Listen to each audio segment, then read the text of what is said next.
오늘 함께 나누실 말씀은 마태복음 27장 1절에서 10절까지의 말씀입니다.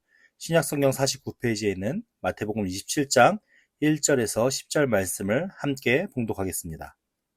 새벽에 모든 대제사장과 백성의 장로들이 예수를 죽이려고 함께 의논하고 결박하여 끌고 가서 총독 빌라도에게 넘겨주니라. 그때에 예수를 판 유다가 그의 정죄됨을 보고 스스로 뉘우쳐 그 은 30을 대제사장들과 장로들에게 도로 갖다 주며 이르되 내가 무죄한 피를 팔고 죄를 범하였도다 하니 그들이 이르되 그것이 우리에게 무슨 상관이냐 내가 당하라 하거늘 유다가 은을 성소에 던져놓고 물러가서 스스로 목매어 죽은지라. 대제사장들이 그 은을 거두어 이르되 이것은 핏값이라 성전고에 넣어둠이 옳지 않다 하고 의논한 후 이것을 토기장이의 밭을 사서 나그네의 묘지를 삼았으니 그러므로 오늘날까지 그 밭이 피밭이라 일컫느니라.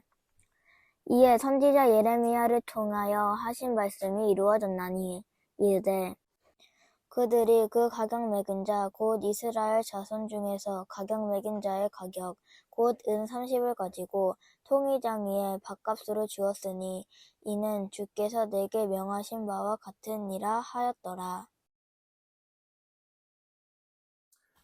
우리는 지난주에 이제 예수님께서 사내들인 공의의 위원들에게 잡혀서 이제 신문을 받는 그런 내용의 말씀을 살펴봤습니다. 그때 공의회 사람들이 누구를 세우죠? 거짓 증인들을 세워요. 근데 거짓 증인들을 세워서 예수님을 죽이려는 계략을 가지고 거짓 증인들을 많이 세웠는데 결국 그 거짓 증인들 중에 대부분은 의미가 별로 없었어요. 왜냐면은 예수님은 죄가 없으시게 행동하셨으니까. 근데 거기서 무엇이 문제가 되냐면 성전을 3일 안에 헐고 다시 짓겠다라는 이 말이 신성모독이라는 의미를 담아서 신성모독죄로 그 예수를 죽이려고 계략을 꾸미는 그런 모습의 장면들을 살펴보았습니다. 오늘 말씀에 그날 이제 해가 뜰 무렵이죠. 새벽이니까. 근데 지금 우리가 지금 진행하고 있는 말씀의 내용은 6월절 만찬이 진행되고 나는 그 밤에 일어난 일이잖아요. 예수님 기도하러 가시고 잡히시고 신문을 받으시고 이제 새벽까지 온 거예요. 근데 6월절 만찬을 즐긴 다음에 그 다음날 새벽까지는 뭘 해야 하냐? 원래는 유교절날 우리가 뭘 먹는다고 그랬죠? 무교병과 양의 고기를 먹잖아요. 그 고기가 남을 거 아니에요. 부족하면 괜찮아요. 다 먹으면 괜찮은데 이제 그 작은 양 이렇게 딱 1인분씩이 있는 게 아니라 한 마리를 잡아서 여러 명이 먹다 보면 남는 고기가 있을 거 아니에요. 그러면 그 남는 고기를 어떻게 하냐? 태우는 거예요. 밤새 다 태워야 되는 거예요. 그 남김이 없이 하는 거예요. 이게 어떤 의미를 담고 있냐면은 하나님께서 우리에게 자유를 주시고 우리의 먹을 것과 우리의 입힐 것을 다 하나님께서 우리에게 허락하실 것이기 때문에 우리는 염려, 걱정, 근심 없이 우리가 있는 걸 남길 필요가 없이 다 태워 없앤다라는 의미를 담고 있는 거예요. 그러니까 모든 주권을 여호와 하나님께 맡기는 그런 행위로서 그 자신들이 남은 음식들을 다 태우는 거거든요. 그런 일들을 하는 과정 속에 지금 장로들과 대제사장들은 무엇을 하고 있냐? 하나님의 아들이신 자신들의 모든 주권과 자신들의 모든 것은 하나님 앞에 있습니다 라는 고백을 하는 그 밤에 지금 하나님의 아들이신 예수 그리스도를 지금 잡아서 죽이려는 계략을 꾸미고 있습니다. 그러니까 되게 보면 아이러니하죠. 그 새벽일 때 무엇이 일어난다고요? 먹었던 음식들을 다 태우는 그 일들을 할 때 모든 대제사장과 백성의 장로들이 그죠? 그렇게 하나님 앞에 자신의 주권과 하나님께 먹이시고 입히시고 책임지실 것이라는 그 고백을 담아서 그 행위를 하는 그 과정 속에 그들의 지도자들, 민족의 지도자들이라는 이 대제사장들과 장로들이 예수를 죽이려고 함께 의논하고 있어요. 네, 보세요. 이것을 의논하는데 어디서 의논을 하느냐? 사내들인 공예가 예루살렘 성전 안에는 이 사내들인 공예가 회의하는 실이 있대요. 그게 가지세 방이라고 그러는데 그 방 안에서는 무슨 일이 일어나느냐? 보통 일반적으로 이제 자신들의 반차 순서에 따라서 이제 지방에 있던 레위인들이 자신의 이제 그 제사장 성전의 임무를 수행하기 위해서 이제 성전을 올 거 아니에요. 오면은 이 가지세 방에서 흠이 있는지 없는지를 검사하는 거예요. 그러니까는 신체적인 검사, 왜냐면 흠이 있는 제사장 레위인들은 그 고성전 안에서 섬길 수가 없으니까 신체에 흠이 있는지 없는지를 확인하고 그 신체적인 것만 확인하는 게 아니라 족보까지 확인하는 거야. 이 사람이 레위인인지 아닌지. 그러니까 이들에겐 족보도 되게 중요하겠죠.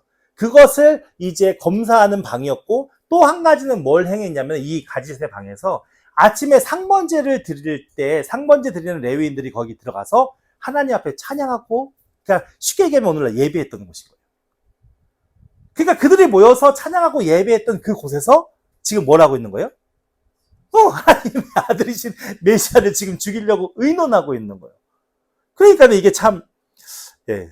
그냥 우리가 때로는 그렇지 않나요? 교회가 정말 하나님 앞에 아름답게 예배드려야 할 곳인데도 불구하고 싸움의 자리가 될 수도 있고 다툼의 자리가 될 수도 있고 서로 비방하고 거짓과 많은 모함들이 이루어질 수 있는 공간이 될 수도 있어요. 왜냐하면 인간의 연약함 때문이겠죠. 근데 이 대사관과 백성의 장로들은 누구보다도 하나님을 잘 안다고 얘기했던 사람들이고 누구보다도 하나님 앞에서 그런 율법의 교육에 철저하게 가르칠 수 있는 지도자의 위치에 선 사람들조차도 그런 형태를 보였으니까 조금 우리가 한번 좀 생각해 볼 필요가 있겠죠. 그 예수를 끌고 가서 어디에 갖다 줍니까? 이게 이상하지 않습니까? 왜냐면은 신성모독의 죄는 이들 사내들인 공의회 안에서 사형을 언도할 수가 있어요. 그 실질적으로 그 신성모독으로 사형을 하는 것에 대해서 로마도 터치하지 못했어요. 왜냐하면 그걸 터치했다가 이들의 종교심을 건드리는 일이 되고 그 종교심으로 인해서 반란이나 이렇게 여러 가지 많은 일들이 벌어지면 그걸 더 수습하기 어렵잖아요. 그 사실은 사내들인이 이야기하는 신성모독에 대한 죄는 로마의 허락을 받을 필요가 없는 거예요. 근데 지금 이들은 뭘 하고 있는 거예요? 예수를 결박해서 어디로 끌고 가요? 로마 총독 빌라도에게 넘겨주는 거예요. 그러니까 새벽에 빌라도의 문을 두드려서 잠자고 있는 빌라도를 깨워가면서 굳이 이 예수가 신성모독죄를 저질렀으니까 죽여주시오! 라고 얘기를 하고 있는 거죠. 왜 이 일이 벌어질까요? 힌트는 지난주에 말씀드린 증인에 관련된 이야기입니다. 증인, 신성모독해서 죽임을 당하는 증인은 최소한 2명 이상 있어야 된다고 그랬죠? 근데 그 2명은 어떤 역할이냐면은 이 신성모독한 사람이 그 죄가 없다고 판별되면 똑같이 그 죄값을 자신들이 받아들이겠다는 겁니다. 그러니까 결국 뭐냐면 이들의 법정 앞에서 예수를 처단하는 게 아니라 로마 총독에게 끌고 가는 이유는 만약에 예수가 죄가 없다고 판결되어지면 그 예수를 죽이고자 선동했던 자신들이 증인이 되어야 되고, 그러면 예수를 죽인 그 피값이 누구에게 전달된 거예요? 내가. 그러면은 어떤 마음으로 살아내면 어떠한 상황과 어떤 환경 속에서도 내가 그 죽인 자의 그런 죽음의 상황을 내가 맞닥뜨린다고 하더라도 나는 괜찮습니다 라는 마음가짐으로 살아야 되는 거예요. 그러니까 결국 이 백성의 대제사장들과 장로들이 진짜 교묘하고 교활한 이유가 뭐냐면 자신들은 피를 붙이지 않는 거예요. 자신들은 거기에 가담하지 않은 것처럼 모든 걸 다 주도적으로 계획을 짜가지고 그 모든 걸 실행하면서 결국에는 자신들이 율법의 관례대로라면 예수 그리스도가 죄가 없다라고 판결이 되어지면 그 예수 그리스도를 죽인 모든 대가를 자신들이 대신 져야 하니까 그것에 대한 책임을 면하기 위해서 누구에게 끌고 가는 거예요? 로마 총독을 빌리는 거예요. 그래서 로마 총독 빌라도가 나오는 거예요. 그러면 로마 총독 빌라도가 나쁜 사람이니까 대제사장들과 백성의 장로들이 나쁜 사람들입니까? 그죠? 로마 총독 입장에서는 어쩔 수가 없는 거예요.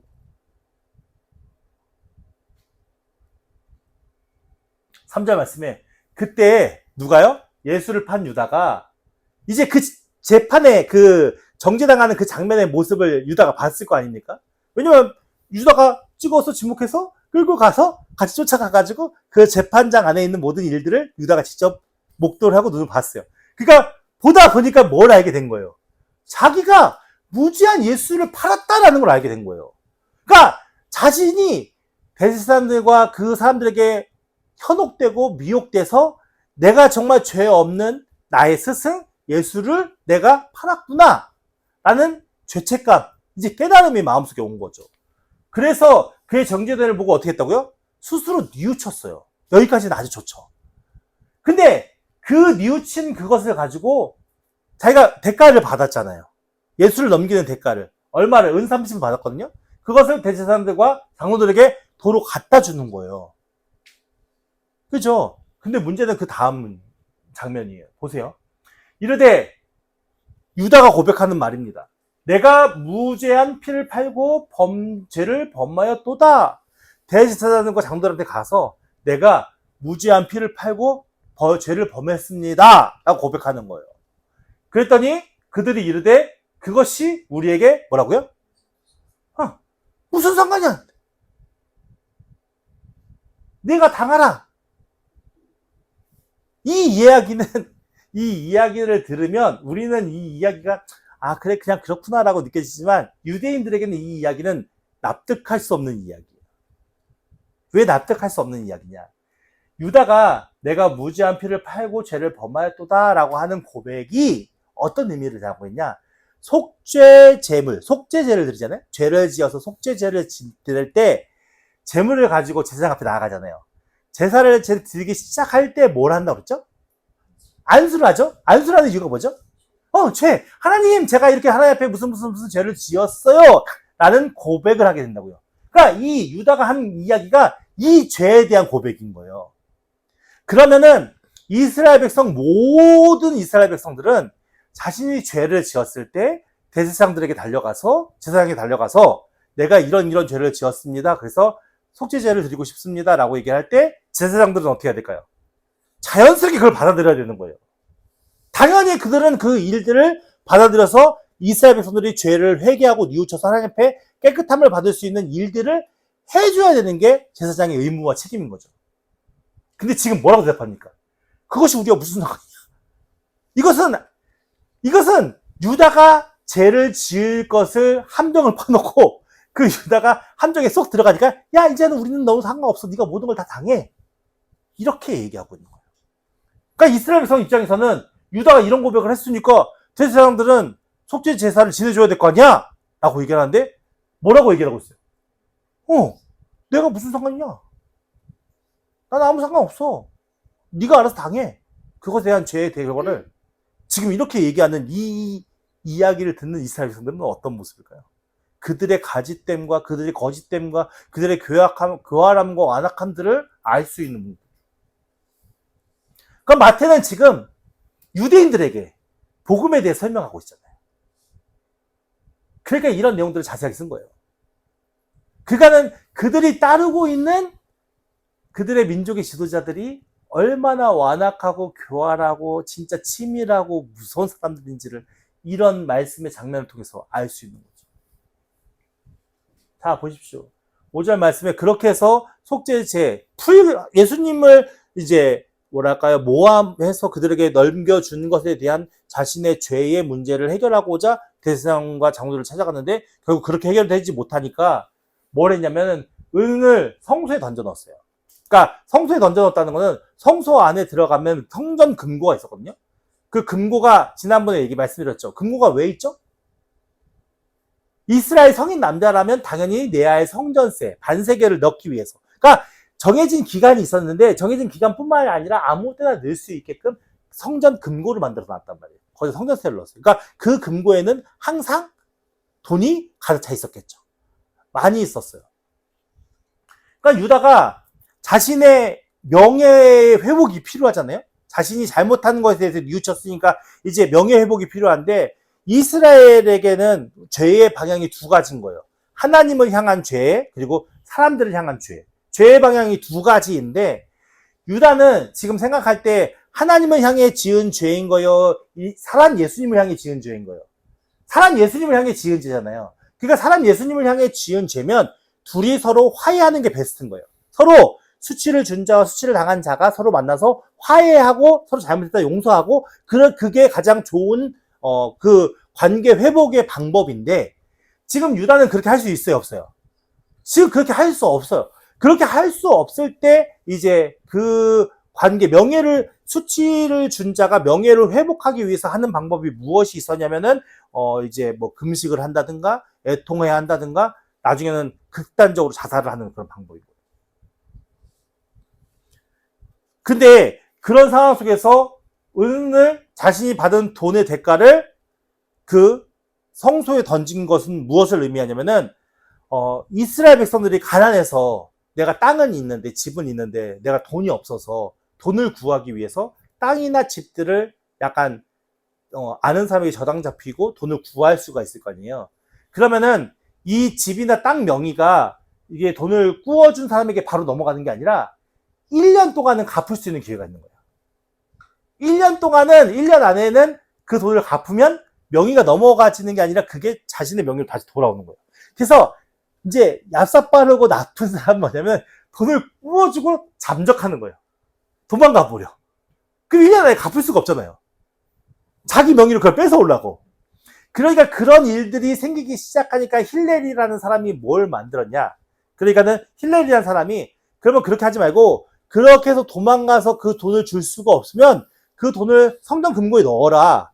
그럼 성전 금고에 넣어두면 2년이 지나든 3년이 지나든 그 사람이 왔을 때 성전 금고에서 그 돈을 가져가면 그냥 괜찮으니까 그것은 네 명의가 되돌아오는 거니까 그런 방법으로 하자라서 정해놓은 나름대로의 규칙이 있었어요. 그러니까 유다는 돈을 받은 대제사장들과 장로에게 돈을 줬잖아요. 그러니까 자신의 명예를 회복하기 위해서. 왜냐하면 자신의 명예를 회복하지 않다는 게 그 당시에는 진짜 되게 큰 일이었단 말이에요. 자신이 더군다나 스승을 판 거잖아요. 그러니까는 아버지보다 더 귀한 존재인 스승을 판 거기 때문에 그거에 대한 명예 회복을 위해서 돈을 갖다 주러 갔는데 돈을 받지 않으니까 어떻게 해요? 도망간 거나 마찬가지죠. 그러니까 그것에 대해서 성전 금고에 가서 던져준 거죠. 두고서 자신은 예수님을 만나서 화해하면서 그 명예 회복을 할 수 없으니까 스스로 극단적인 상황에서 목을 매서 죽은 거예요. 근데 아까 죄의 방향이 두 가지라고 그랬죠. 하나님을 향한 방향, 그리고 사람을 향한 방향. 사람에 향한 죄의 문제, 그 문제를 해결하고자 하나님 앞에 죄를 지은 것 똑같은 거잖아요. 인간의 모든 생명의 권한, 생사의 권한은 누구에게 달려 있습니까? 하나님. 피조물의 생사의 권한은 하나님께 달려 있는 거예요. 우리의 생명이 내게 아니고 하나님 거라는 거예요. 그러니까 이 유다는 인간 예수와의 관계에서 명예회복을 위해서 목매달아 죽는 선택을 하지만 결국에는 누구에게 또 다른 더 중한 범죄를 하는 거예요? 하나님께 더 중한 범죄를 하는 거예요. 그럼 유다의 삶을 우리가 이렇게 한번 들여다보면 되게 불쌍하잖아요. 한순간의 실수 때문에, 한순간의 그릇된 판단 때문에 결국 자신이 씻지 못할 죄를 범하게 되는. 만약에 유다가 예수님이 부활하실 거라는 걸 알았으면 이렇게 했을까요? 예수님이 부활하실 걸 알았다면 부활하신 이후에 만나서 화해하면 되잖아요. 그리고 그것으로 명예회복을 하면 되는 거거든요. 그러니까 유다는 그렇게 예수님에게 교훈을 듣고 말씀을 듣고 했음에도 그가 가지고 있는 기본적인 그런 어떤 사고방식에서 벗어나지 못하고, 예수님께서 분명히 얘기하셨거든요. 예수님께서는 내가 자탕할 거야. 내가 저들에게 죽임을 당할 거야. 그리고 살아날 거야. 라는 걸 계속 우리가 말씀 속에서 봤잖아요. 교육하고 계셨거든요. 가르쳐주고 계셨어요. 근데 유다는 그 말씀 믿었다는 거예요? 못 믿었다는 거예요? 믿음이 없었기 때문에 이렇게 된 거예요, 결국에는. 유다 스스로가 가질 수 있는 믿음이 아니었기 때문에 그런 거죠. 왜냐면 예수님의 제자들이 다 도망갔잖아요, 지금. 베드로도 3번씩이나 예수님을 부인했고. 그러니까 우리가 아무리 의지를 가지고 이성적인 지혜와 지식과 무엇을 다 교육적인 모든 것들을 다 동원한다 해도 하나님 나라의 일은 우리 스스로가 알아서 믿어질 수 있는 일이 아닌 거예요. 결국은 하나님의 성령이 우리에게 깨닫게 하셔야 되는 거죠. 그래서 우리는 철저하게 누구를 의지할 수밖에 없어요? 성령을 의지할 수밖에 없는 거예요. 철저하게. 유다가 무식한 사람이 아니에요. 그 당시에는 그 12제자 중에 똑똑한 사람이었을 거예요. 그렇기 때문에 돈을 맡기죠. 전대를 맡기는 일을 했잖아요. 그리고 정말 성실하고 착실한 사람이었을 거예요. 그러니까 그 일을 맡긴 거예요. 그렇다면 12제자 중에서 정말 능력이 출중했던 제자가 유다라고 생각해 볼 수도 있는 문제인 거예요. 그럼에도 불구하고 인간은 인간 스스로가 다른 길을 찾아가는 게 거의 불가능하다고 보면 되겠죠. 그래서 스스로 목을 매서 죽게 돼요. 죽는 선택을 하게 되는 거죠. 그러니까 이 일을 누가 이제 알게 된 거예요. 대제사장들이 알게 된 거예요. 그래서 그들은 그 그죠? 성전고에 들어가 있는 그 은을 다시 거두었다는 걸 빼냈다는 거죠. 왜냐면 그 성전 금고는 무슨 돈이 들어가는 거예요? 성전 안에서 쓰여질, 레위인들을 위해 쓰여질, 왜냐면 의복이나 거기 성전 보수하는 거나 그 무슨 행사할 때마다 필요한 그 돈을 쓰기 위해서 항상 성전 금고에는 돈이 많았는데, 이 유다가 지금 넣은 돈은 어떤 돈이에요? 예수, 자기네들이 죽이려는 예수와의 명예회복을 위해서 거기 넣은 돈이에요. 그러니까 본인들이 생각할 땐 이 돈이 옳은 돈이에요? 나쁜 돈이에요? 나쁜 돈이죠. 자신들의 관점 속에서는. 유다의 관점과 전혀 다른 관점을 가지고 있으니까. 이 사람들은 어떻게든 모든 죄를 지금 누구에게 뒤집어 씌워야 되는 거예요? 유다에게. 자신들이 받아야 할 하나님 앞에 범죄함에 대한 모든 죄는 유다 때문에 그렇습니다. 지금 이 핑계를 대고자 유다에게 지금 다 넘기고 있는 거니까요. 그러니까는 이것은 피값이라 여기다 두면 안 된다. 그래서 성전고에 넣어둠이 옳다, 옳지 않다? 옳지 않다라고 얘기를 하는 거죠. 그래서 어떻게 해요? 서로 의논을 했어요. 이것으로 토기장이의 밭을 사서 나그네의 묘지를 삼았대요. 이게 무엇이냐면, 나그네가, 그러니까 예를 들어서 우리가 일반적이라면 사람이 임종을 맞을 때 대부분 어디서 임종을 맞겠어요? 내가 살고 있는 집에서 임종을 맞겠죠. 근데 특별한 경우에 여행을 다니는 나그네든가 집이 없는 정처를 떠도는 나그네들이니까 아무튼 길거리에 가다가 비명 행사할 수도 있잖아요. 비명 행사를 하게 되면 유대의 관례 중에 무엇이 있었냐면은, 비명 행사한 자리에서 가장 가까운 성읍에 장로가 와가지고 그 시신을 수습해 주는 거예요. 시신을 보고 나는 이 시신의 이 사람이 죽은 것에 대해서 무고하다라고 선언을 하고, 그 시신을 수습해서 밭을 사다가 그 밭에다가 장례를 치러주는 게 유대인들의 관리였어요. 왜 그럴까요? 다 먼 친척들이잖아요. 12지파 안에서 이루어지는 사람들이니까 대부분의 이스라엘 사람들이라면 다 먼 친척들이었을 거란 말이에요. 그러니까 어떻게 보면 우리 가족인 거죠. 그러니까 그들이 당연히 해야 할 의무와 책임 중에 무엇이 있었냐? 그 죽은 사람에 대한 그 사람을 시신을 수습해주는 그런 일들을 땅을 매입해서 그 땅에다가 장례를 해주는 그런 일들을 했단 말이에요. 그러니까 지금 유다가 길거리 죽었잖아요. 그죠? 목매달아 죽었잖아요. 그러니까 대제사장들이 장로들이 그 시신을 수습해서 해야 되는데, 지금 그 시신을 수습하는 땅을 무슨 돈을 쓰겠다는 거예요? 그가 맡겨놓은 은 30냥, 그러니까 성전 금고에 넣어둔 명예회복을 위해서 넣어준 그 돈으로 밭을 사서 죽은 자 나그네의 묘지, 토기장의 밭 사서 나그네의 묘지로 삼았다라고 얘기합니다. 우리가 그렇게 하자, 그렇게 쓰자라고 지금 그들이 의논하고 합의한 내용이에요. 원래는 누가 해야 되는 거라고요? 장로가. 제일 가까운 성읍의 장로가 해야 될 일. 그래서 자신의 돈을 쓰지는 않고 결국 유다가 받은 그 돈으로 그것에 사용하는 거죠. 왜냐하면 그 유다 같은 돈이 성전의 거룩한 곳에 쓰이면 안 된다라고 자신들이 스스로 그렇게 판결되는 거예요. 근데 여러분 생각해 보세요. 하나님 입장에서는 유다가 은 30을 성전고에 넣어둔 게 더 더러운 돈입니까? 아니면 대제사장들과 장로들이 유다에게 은 30을 준 돈이 더 더러운 돈입니까? 뭐가 더 더럽게 생각됩니까? 어떤 게 더 더러운 가치인 것 같아요? 죄의 가치인 것 같아요. 그쵸? 대제사장과 장로들은 자신들의 이익과 목적을 위해서 유다를 이용한 거예요. 악한 마음을 갖고 이용하기 위해서 은 30을 주는 거, 이게 훨씬 더럽죠. 유다는 명예 회복을 위해서 넣은 거예요. 자신의 죄에 대해서 사죄하는 마음으로 넣은 거예요. 그러니까 다른 의미를 담고 있는 거예요. 그날부터 그러므로 오늘날까지 그 밭을 뭐라고요? 피밭이라고 불렀대요. 그러니까 그렇게 나그네의 묘지를 삼은 그 밭을 피밭이라고 불렀다는 거예요. 근데 이 일이 예언의 말씀이 있어요. 선지자 예레미야를 통하여서 예언된 말씀이에요. 그러니까 가격 매겨진 자, 곧 이스라엘 자손 중에서 가격 매겨진 자의 가격, 곧 얼마를 가지고?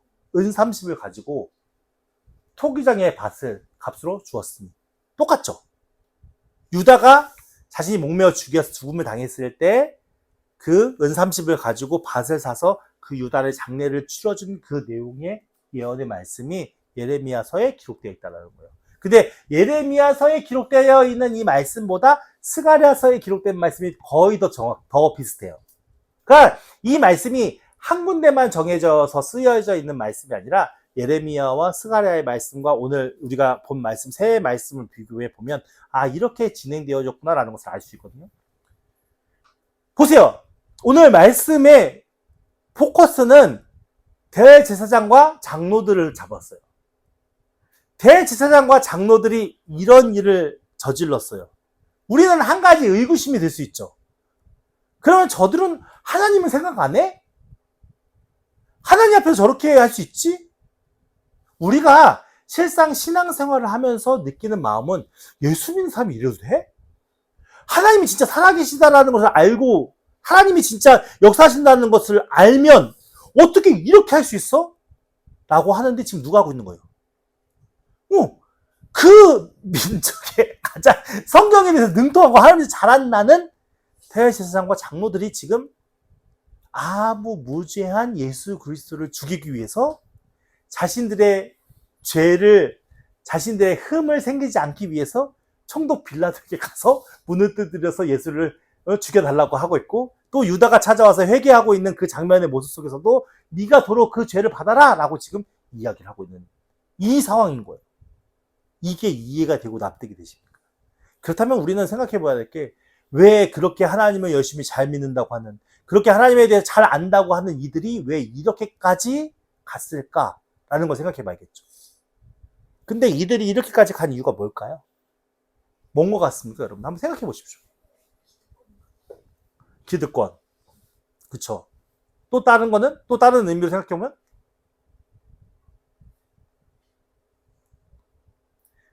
저는 가장, 제가 그냥 여러분이 얘기하신 게 틀렸다고 얘기하는 게 아니라 제가 생각하면서 묵상하면서 생각 드는 말씀은 뭐냐면, 무엇이 옳으냐, 무엇이 잘못됐냐를 맨날 판단했기 때문에. 이들의 사고방식 속에서는 무엇이 맞지? 무엇이 틀리지? 어느 게 맞지? 어느 게 틀리지? 이러다 보니까 무엇이 되냐? 자신의 삶의 모든, 우리가 새벽에라는 그 말씀의 표현을 통해서 우리의 모든 인생사의 모든 주권은 누구에게 있다고 고백하는 거예요? 하나님. 내가 먹고 마시는 문제, 내가 삶을 살아가는 모든 문제, 나에게 자유를 주시는 거 누구에게 있다고요? 하나님. 그렇다면 사람에 대한 정죄, 사람에 대한 잘못에 대한 그것에 대한 심판, 그것도 누구에게 있을까요? 하나님께 있는 거죠.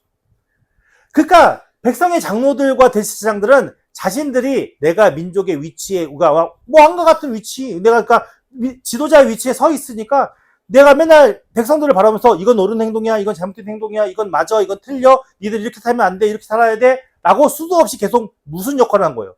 하나님 역할을 한 거예요. 그러다 보니까는 어느 순간 누가 인식이 될까요? 하나님이 인식이 될까요? 안 될까요? 당연히 하나님 인식될 수 없죠. 왜냐하면 내 사고가 가장 중요한 핵심 가치인 거예요. 나는 지금 하나님 입장에 서가지고 내가 지금 이게 옳아? 이게 틀려? 이걸 판단하고 있는데. 근데 그들이 철저하게 하나님 앞에서 내가 하고 있는 행동이 옳은 행동일까? 바른 행동일까? 내가 지금 한마디 한마디 내뱉는 것이 이게 하나님이 기뻐하시는 일일까?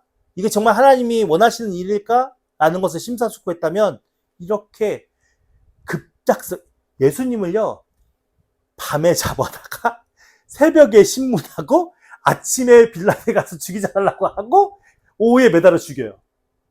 이렇게 급작스럽게 예수를 죽일 의미가 있었을까요? 그런 상황이 아니잖아요, 지금. 예수님이 막 백성들을 선동했다든가, 아니면 예수님께서 막 진짜 그 대제사장과 그 장로들을 어떻게 하려고 막 그런 액션을 취했다든가, 그런 게 있었다면 이들이 하는 행위가 이해가 나도 되죠. 그 예수님은 그렇지 않았거든요. 일주일 동안, 4, 5일 동안 지금 성전에서 계속 성전 안에 들어와서 백성들에게 말씀을 가르칠 때도 바리새인들과 서기관과 장로들은 그 예수를 잡지도 못했고 어떤 구실을 엮어서 예수님을 잡을 어떤 그런 근거도 만들지 못했단 말이에요. 근데 급작스럽게 한밤중에 그 모든 일들을 다 자행하는, 결국에는 뭐냐면 자신들이 믿는 것이 무조건 옳다라는 신념에 그릇된, 하나님의 나라 안에서 하나님의 가치관으로 하나님의 백성으로서 자신들의 삶의 영역을 들여다보는 게 아니라 내가 지금 내가 가지고 있는 신앙의 지식과 신앙의 덕목과 그런 신앙의 율법의 가치관으로 내가 판결을 내리는 모든 것들이 하나님의 말씀 위에 쓴 거죠. 그 정도로 이들이 교만했다라는 걸 얘기해요. 결국 그 얘기는 뒤집어서 얘기하면 우리가 삶에서 내가 이것이 옳은데? 저것이 나쁜데? 이것이 맞는데? 이것이 틀린데? 라고 그런 의식을 가지고 계속 삶을 산다면 우리도 똑같이 대제사장들과 장로들처럼 그런 위치에 서서 내가 하는 행위가 하나님을 기쁘시게 하는 행위가 아니고 하나님 앞에 믿음으로 사는 행위가 아닌 나의 욕심과 욕망을 채우기 위한 그런 행위도 될 수 있다라는 것을 우리 말씀 속에서 알아야 하지 않을까라고 생각을 합니다. 여러분, 그래서 우리가 교만하면 안 돼요. 자만하면 안 돼요. 오늘 내가 살아갈 수 있는 모든 은혜가 하나님으로부터 비롯됐다라는 고백이 우리의 내면 깊숙이 고백되어지지 않으면 우리는 너무 쉽게 교만할 수 있어요. 우리 교회가 비록 작은 인원이 모여서 함께 하는 교회지만 제가 목사의 권위와 목사의 위치에 서서 교만한 마음이 들면 이 안에서 제 교만함이 막 뿜어질 수 있다고요. 그 정도로 우리는 연약한 죄의 속성을 가지고 태어난 죄인이란 말이에요. 여러분들도 여러분들이 교만한 마음을 가지고 여러분들의 가정에서 여러분들이 어머니로서 여러분들의 막 그런 권위와 그런 죄악된 마음들을 얼마든지 뿜어낼 수 있어요. 하나님을 외면한 채. 그렇잖아요.